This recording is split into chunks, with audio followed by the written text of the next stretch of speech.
জুলাই আগস্টের যে গণবিপ্লব, সেই বিপ্লব কিন্তু এখনো চলমান। আমরা কিন্তু গণ অভ্যুত্থান করে স্বৈরাচারকে পতন করিয়েছি সত্যি, কিন্তু সেটাকে নতুন কিছু দিয়ে প্রতিস্থাপিত কিন্তু আমরা এখনো করতে পারিনি। এবং সেই প্রতিস্থাপনের কাজটাই কিন্তু আজকে এই মঞ্চ থেকেই কিন্তু শুরু হচ্ছে। আমরা ভাবছি যে নতুন দিনের ছাত্র রাজনীতি কেমন হতে পারে, এবং সেই নতুন দিনের ছাত্র রাজনীতি দিয়ে আমরা পুরনো যে ফ্যাসিবাদী কালচার আছে, ফ্যাসিবাদী যে সিস্টেম আছে, সেটিকে আমরা প্রতিস্থাপিত করতে যাচ্ছি। অর্থাৎ সেই বিপ্লবকে চলমান রাখার যে একটা প্রচেষ্টা, সেটা কিন্তু আজকে এই মঞ্চে আমরা এখানে কিন্তু সেটাই দিতে পারছি। আজকে এই জুলাই আগস্টে গণ অভ্যুত্থান, সেটাকে আমরা কেন বিপ্লব বলছি? তিনটি জায়গা থেকে। প্রথমত, সেই বিপ্লব কিন্তু একটা ভাষাগত ন্যারেটিভকে কিন্তু চ্যালেঞ্জ করেছে। দীর্ঘদিন ধরে স্বৈরাচার যে একটা কালচারাল একটা ন্যারেটিভ সমাজে রেখেছিল যে আওয়ামী লীগ শুধুমাত্র এদেশের স্বাধীনতার জনক এবং স্বাধীনতার ধারক এবং বাহক, সেই যে কালচারাল ফ্যাসিজম এবং পলিটিক্যাল ফ্যাসিজম, সেটাকে কিন্তু শুরু থেকে চ্যালেঞ্জ করেছে এই আন্দোলন। কিভাবে চ্যালেঞ্জ করেছে?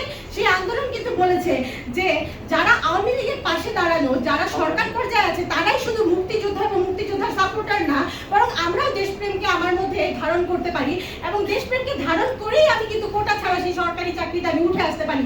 তুমি যদি আজকে এখানে রাস্তায় দাঁড়ানোর জন্য আমাকে বলো যে আমি রাজাকার বা আমি মুক্তিযুদ্ধের বিরোধী বা আমি দেশদ্রোহী, সেটা তুমি বলতে পারো না। সেই চ্যালেঞ্জটা করার মাধ্যমে যখন আমি রাজপথে নেমে আসি, তখন আমি বলতে পারি যে এটি আসলে একটি বিপ্লব ছিল। দ্বিতীয়ত কোন জায়গায় বিপ্লব ছিল?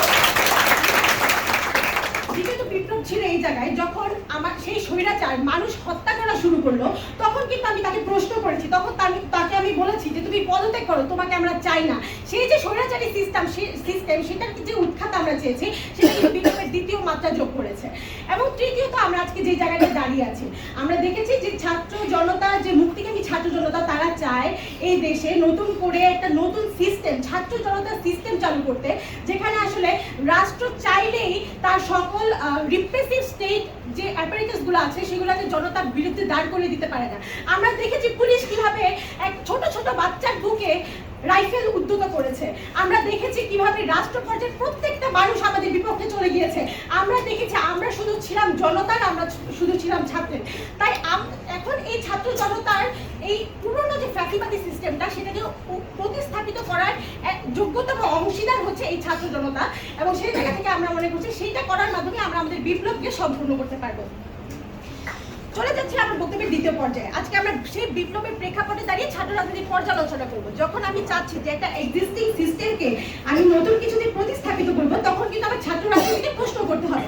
অর্থাৎ পুরনো যে ছাত্র রাজনীতি ছিল, সেটি আমাদের কি দিয়েছে, সেটি ক্যাম্পাসে এতদিন কি জারি রেখেছে, এবং সেটাকে চ্যালেঞ্জ করার মাধ্যমে কিন্তু আমি নতুন ছাত্র রাজনীতিকে এখানে আনতে পারবো।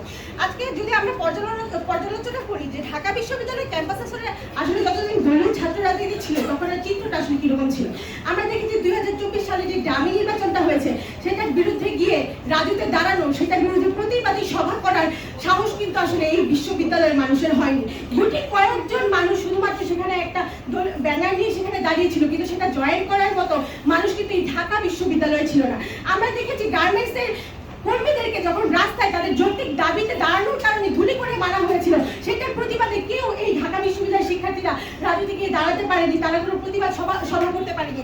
আমরা দেখেছি যখন দ্রব্যমূল্যের ঊর্ধ্বগতিতে সবাই নাবিশ্বাস উঠে গিয়েছিল, তখন তার প্রতিবাদী ঢাকা বিশ্ববিদ্যালয়ের শিক্ষার্থীরা করতে পারেনি। অর্থাৎ দলীয় ছাত্র রাজনীতি ছিল, বিভিন্ন দল ছিল, বিভিন্ন মত ছিল, কিন্তু তারা কখনো সেই ফ্যাসিবাদের বিরুদ্ধে একতাবদ্ধ হয়ে দাঁড়াতে পারেনি। তাই আমরা মনে করছি যে সেটি শুধুই ছিল পলিটিক্যাল পার্টিসদেরকে বেনিফিট করার একটা উপায়।